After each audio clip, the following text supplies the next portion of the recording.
बिस्मिल्लाहिर्रहमानिर्रहीम। दोस्तों आया नूर अहमद मेमन। दोस्तों, इंसान के आम ज़िंदगी में मुश्किलातूं अचनि थियूं, तकलीफ़ूं अचनि थियूं, परेशानियूं अचनि थियूं ऐं ॿियनि खां अहंज ऐं ईज़ा बि रसनि था।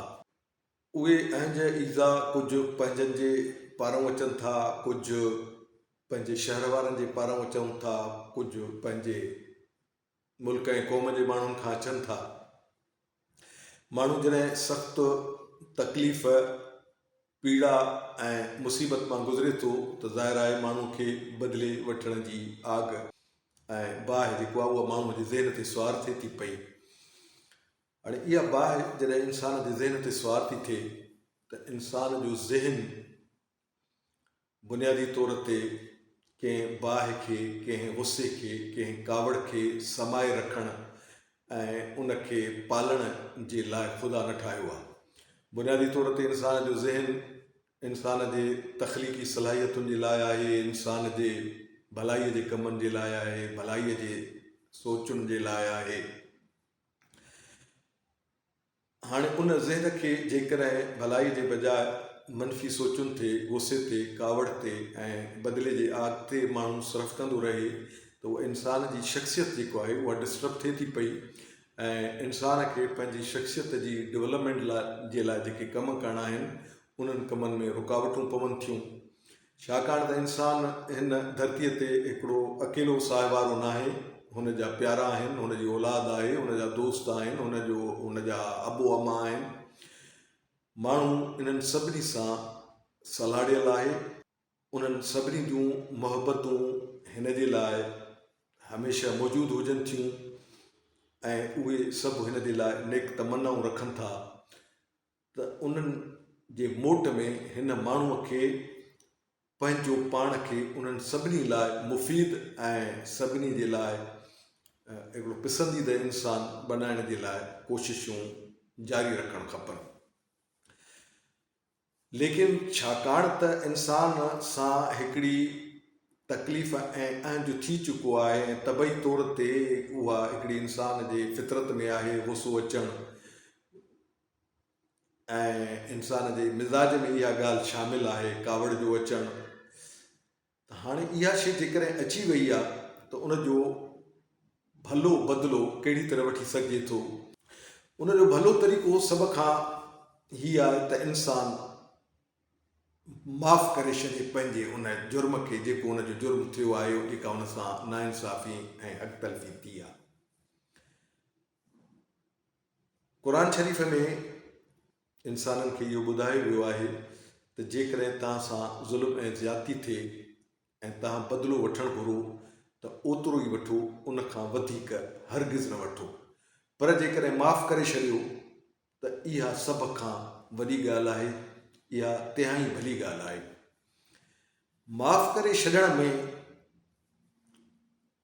जेको इंसान खे वॾो में वॾो फ़ाइदो हासिलु थिए थो, सभ खां पहिरियों त जेको सख़्तु कावड़, गुस्सो ऐं गर्मी जेका ज़हन ते सुवार आहे उहा लही थी वञे।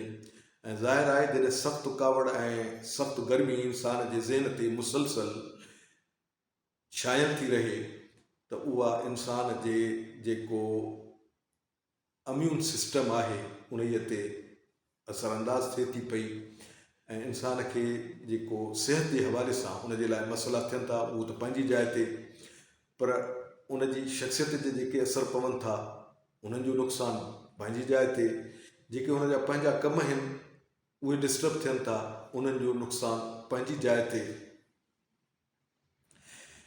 माफ़ करण में जेको ॿियो पहलू जी अहमियत इहा आहे त जॾहिं इंसान पंहिंजो जुर्म ऐं पंहिंजो ॾोह कंहिंखे माफ़ थो करे छॾे त हाणे सॼो ॾोह जेको आहे उहो ख़ुदा जे कोर्ट में पहुची थो वञे। हिकिड़े माण्हू जॾहिं पंहिंजो जुर्म माफ़ कयो त पंहिंजे कोर्ट मां कढी ख़ुदा जे कोर्ट में मोकिले छॾियो। ख़ुदा जो पंहिंजो निज़ाम आहे मकाफ़ात जो, हिसाब किताब वठण जो। इंसान जेको बि अमल करे थो पियो उनजो कीतो इंसान खे लाज़िम लोड़ो थो पवे। हाणे उहो माण्हू जेके तव्हां माफ़ करे छॾियो उहो ख़ुदा जे मकाफ़ात वारे रेडार ते अची वियो ऐं उन माण्हूअ जो जेके अहंज हुन जेतिरा ॾिना आहिनि, तकलीफ़ूं ॾिनियूं आहिनि, उन्हनि जी मोट में हुननि खे उहो ख़ुदा जे मकाफ़ात वारे जे निज़ाम जे तहत हुन माण्हूअ सां ख़ुदा जा मामला थियणु शुरू था थियनि ऐं ख़ुदा जा मामला, ख़ुदा जी गिरफ़्त ॾाढी सख़्तु आहे। इन बत्श रब्बिक लशदीद, बेशक तुंहिंजे रब जी गिरफ़्त बेहदि सख़्तु आहे। ख़ुदा जी गिरफ़्त में जेकॾहिं माण्हू अची वियो त पोइ माण्हू जो ख़ैरु नथो रहे ऐं पोइ माण्हूअ जे लाइ ख़सारा, पोइ माण्हूअ जे लाइ तकलीफ़ूं ऐं माण्हूअ जे लाइ मुसीबतूं उन जो पीछो नथियूं छॾियूं। ख़ुदा जो निज़ाम मोहलतुनि वारो आहे। ख़ुदा जो निज़ाम तकड़ी गिरफ़्त जो न आहे। ख़ुदा जो निज़ाम हिकिड़ो कानून ॿियनि कानूननि सां सलाड़ियल आहे। इन जे करे ख़ुदा पंहिंजे इन मकाफ़ात वारे कानून खे पंहिंजे मोहलतुनि वारे कानून सां हलाए थो पियो। उहा आस्ते आस्ते सही, पर उन माण्हूअ जी बर्बादी ऐं तबाही थियणी आहे। असांजो सिंध जो हिकिड़ो मरूफ़ ऐं मशहूरु बुज़ुर्ग पीर रशीदुद्दीन पीर झंडे वारो, उनखे पंहिंजो को जमायती ऐं तालुक़ वारो माण्हू अची कोई दाहींदो हो त फलाणे मूंसां हीअ ज़्यादती कई आहे या फलाणे मुंहिंजी हीअ चोरी कई आहे, त बुज़ुर्ग उनखे चवंदो आहे बाबा बख़्श करे छॾियसि। हाणे जॾहिं उहो बुज़ुर्ग पंहिंजे जमायती खे चवंदो त बाबा बख़्श करे छॾियसि, हुनजी माना इहा हूंदी त तूं पंहिंजो ॾोहु बख़्श करे छॾीसि त उहो ख़ुदा जो ॾोही बणिजी वञे। ऐं माण्हू जॾहिं ख़ुदा जो ॾोही बणाए छॾिजे त इन खां वधीक माण्हूअ सां पलव ऐं माण्हूअ सां हिसाबु किताबु ॿियो को थी कोन थो सघे।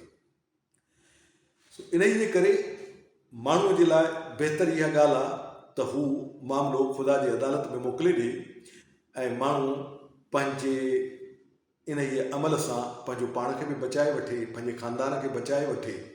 बदिले जे आग में न सिर्फ़ु माण्हू पाण ऐं उनजो ख़ानदान डिस्टर्ब थो थिए, पर मिट माइट ऐं सॼे समाज ते उनजा असर पवनि था।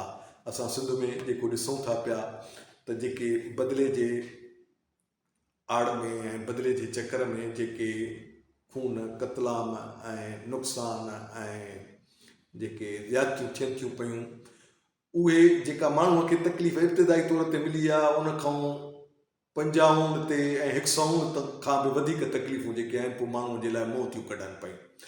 त माण्हू उन्हनि तकलीफ़ुनि खां पाण खे बि बचाए, पंहिंजे मिटनि माइटनि खे बचाए, पंहिंजे प्यारनि खे बचाए ऐं पंहिंजे समाज खे बचाए ऐं पंहिंजे तरफ़ां माफ़ करण जी सूरत में इंसान जो रुतबो, इंसान जो मर्तबो जेको ख़ुदा वटि वधे थो ऐं ख़ुदा जी जेका रज़ा हासिलु थिए थी, उन जो त हिसाबु किताबु अलॻि आहे ऐं उहो लेखो ई अलॻि आहे। ऐं माण्हू ख़ुदा जे उन महिरबानीअ जो ऐं उन्हनि अताउनि जो जेके न माफ़ करण जे सिलसिले में इंसान खे मिलंदियूं, उन जो हक़दारु बणिजी वियो त इन खां वधीक ॿी का माया नथी थी सघे।